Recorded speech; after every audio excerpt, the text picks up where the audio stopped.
Boy, this has been a long time coming. It's been forever since I've done this. I know I said I was gonna do it. Here it is, finally. My next Q&A. It's been God knows how long since my last one. I don't even know which number this is. I think this is 14 or 15. But yes, finally, here we go. We are continuing the Q&A after all. Alright, let's get right into the thick of things. First question is from Will Ferrell, number 1. 3 questions. First, did you ever watch Teenage Mutant Ninja Turtles, and which one is your favorite? You know, I was never into the Teenage Ninja Turtles. You know, they just were never, interests for me. My sister was obsessed with them and addicted to them, but I can't really talk about them because I really never watched them or cared for them. Next question, do you like the song Ninja Rap? Don't know what that song is, so there you go. And the last question, who's your favorite superhero of all time? Favorite, I'll have to go with Superman. I say this many times, it's Superman and Batman, like right here, but I think Superman, I just feel something for Superman a little bit more. There's just something about that, lonely alien whose whole family is dead, his old people are dead. It's a much sadder story than they, make you think it is, and very deep story, when you really think about it. And, Superman is the first superhero. I don't know if it's the first superhero ever, but the first big name superhero, and that's my favorite. So there you go. Next is from Chris's Ballin 123. When did you think the Hardcore Championship was better? In its first inception from 98 to 99, or when Crash won and created the 24/7 rule? And did you think the 24/7 rule got stale with all the run-ins and sneak attacks? I like the 24/7 rule. It was something that was never done before, and it was just like personification of the Attitude Era and all the overbooking and the craziness, that fast Crash TV type of television that you got. So I liked the 24/7 rule. It was perfect for its time. It made it exciting, funny, crazy. I liked it. I had no problems with it. That was, my favorite run of it. All my friends loved that. Back in the day, we loved, who's gonna sneak attack this person and steal the title? So there you go. The Gochi Man. I don't know if I'm saying that right. The Gochi Man. Do you think Alberto Del Rio is boring? Because I do. The guy is. I fast forward. Like whenever I'm DVRing, I usually fast forward the guy's stuff, unless he's like feuding with somebody that I care about. I don't hate him like Sheamus's or John Cena's, there's just really nothing tangible about the guy that keeps me captivated, I don't know, there's just something that I don't care about for the guy. I'm not saying he's horrible, but he just doesn't have an it thing that, I care for. And I do think he's pretty boring usually, so there you go, there's that. Next is from the Wrestling Spider. Here's my questions for Q&A.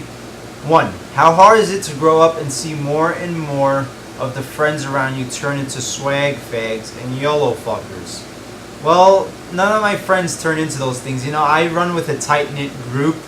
I don't, I was never a person who had a million friends, I have acquaintances, and then I have, actual friends, I don't, throw around the friend, I consider those people acquaintances, those people in high school or junior high school that you saw all the time, or college, but those aren't actual friends, those aren't actual people that you're always hanging out with outside of an environment, I was never one of those people. I always had a little core-based group, and that was it, and none of us turn into those things. But yeah, it's sad that the world is turning into stuff like that, and a lot of my acquaintances from those days are turning into that, and it's like, what are you gonna do? I'm glad I'm not. I'm glad I'm unique, so whatever floats their boat. I really don't care about their life, I pretty much just care about me and the people close to me, so there you go. What type of girls do you like, personality plus appearance wise? Appearance, she has to be passable, She doesn't have to be a fucking 10 out of 10. You know, if you're just worried about 10 out of 10s, you're throwing away a lot of good things, you know, a lot of good opportunities. She just has to be passable, you know, good enough where people can't just, like, make fun of her, you know? Like, she can't look like a dog, you know? I'm not gonna act like I'm not vain at all, but, you know, she looks okay, you know, maybe like a 7 and up. That's good for me, you know? She doesn't have to be a knockout beauty. She doesn't have to be a, you know, a Hollywood diva, beautiful starlet. Yeah, I usually like girls with brunette hair, dark hair, but that could change, it doesn't matter. I kind of like short girls too, but that could change, it doesn't matter. These are just little things. I like girls with big eyes, you know, as long as she looks good, you know. And, you know, she has to have, like, some type of body, you know? Like, she can't just be flat and flat. Like, she doesn't have to have double D's with the biggest ass of all time, but just not flat everywhere. And then personality is what matters most to me, I think. You know, personality goes a long way, as they said in Pulp Fiction. You know, she just has to be her own person. She has to be an individual, not a follower like everybody is. Not just into all these new fads for the sake of being into new fads. Just have to have her own sound mind and body. Not worry about what's popular, what's cool, and all this. You know, she has to be nice, considerate, honest.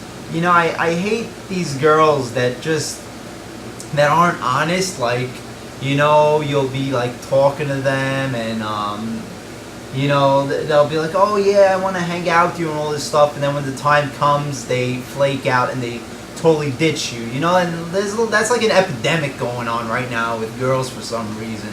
But yeah, like honest, nice, unique, like light-spirited. You don't want a too serious girl that's like morbid and shit, you know? Kind of like, you know, keep it nice and cool, keep it relaxing, you know? I don't like to create, you know, have all these things, like there's all these lists of demands, like the girl has to be like this, this, and this. I'm good for spontaneity, but, you know, those are just some things that I would like, you know? I don't want a girl to be ultra serious where, you know, we can't even have, you know, a night full of, you know, laughter and, you know, kidding and jokes. I like a light spirit, you know, kind of like easygoing type of spirit, light-hearted affair. So there you go. Next question. What do you imagine yourself doing in 10 years? I really don't plan that far ahead. Like Indiana Jones said, I steal all my quotes from movies. What do I see myself doing in 10 years? I don't know. Hopefully, let me see. Jesus Christ, I'll be 32 years old. I really don't want to think about 10 years from now. I'll be living in California probably. I mean, at that time, I'll probably have a serious girlfriend or a wife, I guess.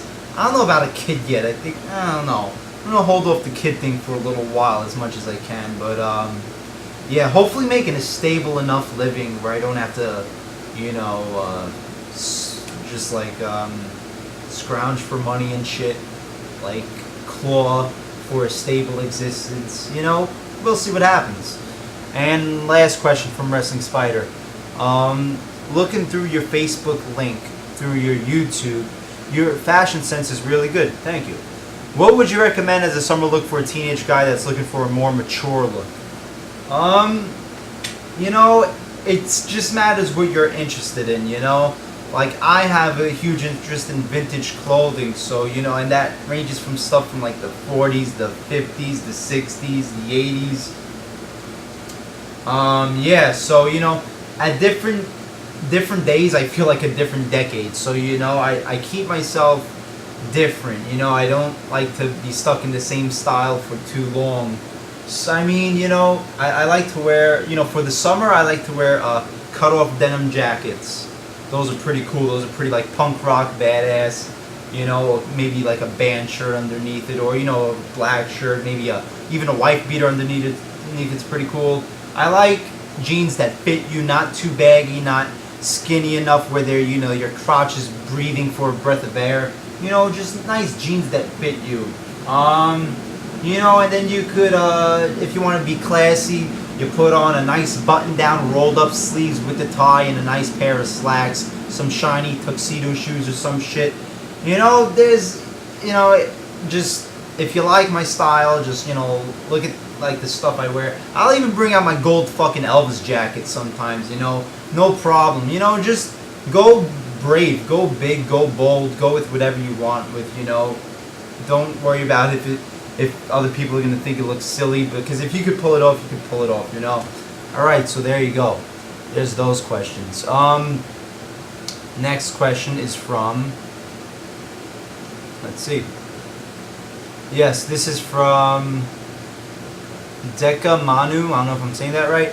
Did you like the original Halloween movie? I've said this time and time again. It's probably my favorite horror movie of all time. So yes, I did like the original Halloween movie. Tommy22586. Did you like John Cena when he just started off as the rapping heel? I've said this before. Never liked John Cena. Always saw him as a Mark Wahlberg, Vanilla Ice wannabe, just a phony, you know, a wigger. So there you go. And the next other question is, did you like the Breaking Bad episode where Walt and Jesse try to catch the fly? Thought it was a great episode, you know. Wasn't it, you know, especially watching it again, you know, because it's kind of like totally, you know, throws the pace off and it goes into a different tangent than when this show, from where the show is going up to that point, and it's different, it's original, it's unique, and I like, you know, these little intimate character studies. I don't need action with shit blowing up nonstop. I like these little character studies. It's just the two of them in a room trying to catch a fly, and you know, we dig into the psyche of both guys. So it was a great episode. Next question is YT Critical. What's your take on mainstream music these days and why it has gone down the toilet so spectacularly? Well, you know, there's a lot of opinions, a lot of theories. You know, to me, it's just music has become such a corporate entity. It's all a business enterprise now. No longer are people in it for the talent, because it's a passion, because of their dreams, their goals. It's what they love. It's for the money these days. And you can see by these people who don't even write music. They have people write it for them. Now, I'm not saying that people back then didn't do it for the money. Everybody needs to have money, but they also did it coming from a place with heart, where this is what they love to do. To me, it's like these people these days are just made by, you know, by executives, by makeup artists, into what looks cool for teenagers today, and they just tell them what to say. That's how the artists are. They're like these fucking machines that these big businesses churn out to make money off of stupid fucking dumb-headed little teenage girls and teenage boys. You know, it's all a structure. It's all fucked up. It's all corporate bullshit, you know. You know, there's just no originality, no talent. Everything is so cliche. And, you know, like, why not? If they're making all this fucking tons of money from doing the same thing over and over again, why change? Like, if I was these guys, I'd do the same shit if I was the business people. I can't blame them. It's the dumbass consumers that eat this shit up. If the consumers stopped buying it, stopped listening to it, they would have no other choice but to change. But we live in a dumbass society. Now, I'm not saying that back then, in the 50s, you know, you also had dumb, you know, like, dummy down music that were, you know, didn't have deep themes and were just catering to the market at the time. But even those, they had some innocent quality to them, you know, and it had a decent message. The message of these songs is just ridiculous and horrible and disgusting, you know, telling like 14-year-old girls to shake their asses, get drunk, get high, and, you know, fuck all the guys they could find. You know, that's the message that you get these days. That's the difference between the dumb, you know, the corporate mainstream songs of the 50s and the corporate mainstream songs of 2013. The morals, they have all fucking gone wrong. So there you go. Alright, and my last question is another one from Will Ferrell, number 1. What was the scariest horror movie you ever saw? You know, I don't know. You know, horror movies don't really scare me too much. I mean, at a time, you know, when I saw The Exorcist, like a re-release in theaters, you know, walking home in the dark was kind of scary. But horror movies don't really scare me too much. The things that scare me are bugs. Fucking bugs scare me, you know? That's the shit that really gets to me. Speaking about that, the scariest thing I've ever seen, I'll say it right now, is Creep Show. The end of Creep Show, the last segment in Creep Show. If you don't know what that is, it's a Stephen King. I forgot who the other guy is. I think Giorgio Romero movie, and it's like 4 stories or some shit like that, comic book type stories. And in the end, this guy who's disgusted by bugs, he gets all these roaches in his apartment, and there's millions of them, and the lights go off. He's laying down, and then all the roaches come out of his mouth and they burst through his chest. That is the scariest fucking shit I've ever seen. You could have people with chainsaws cutting people's heads off, cutting girls' vaginas. I'll take that shit any day over fucking bugs coming out of the guy's mouth and chest. So that's the scariest shit I've ever seen. Next question: what do you think of the Bray Wyatt promos? He hasn't done too many in his WWE run so far, so I can't really come to a consensus. I haven't really watched his stuff in the Indies and the NXT and all that. But yeah, I mean, they're doing good with the Bray Wyatt character so far. They have an Inferno match. I wish they would do something different with like the way they beat up people. Like I said, I wish they would do some corporate, some ministry type cult shit. Like Hills Have Eyes, Charles Manson shit, like fucking pig on people's stomachs and blood and shit. Stuff like that. But he's doing good. He's doing fine.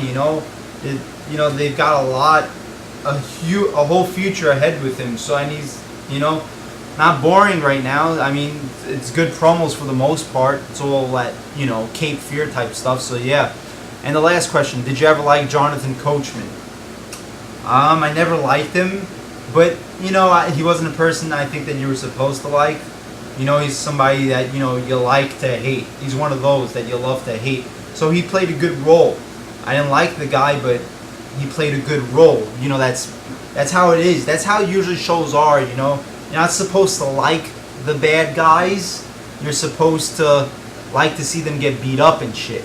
And that's what's wrong with WWE now, is that the good guys suck so much that all we do is like the bad guys because they're just more relatable, more realistic, and that is so fucked up.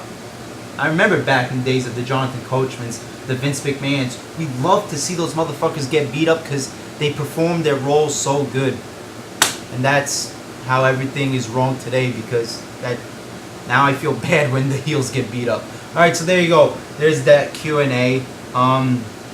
I'll do another one of these like tomorrow, because I said I was going to do 3 to make up for not doing them in a while. I was going to do 3 in a week.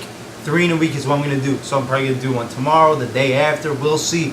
But we're going to bang off some Q&As here. Here's the first one. Hope you enjoyed it. As always, leave your comments on this video. Inbox me some questions. Blah, blah, blah. Jay Shady, the voice of reason. Like, comment, subscribe, and I'll see you later.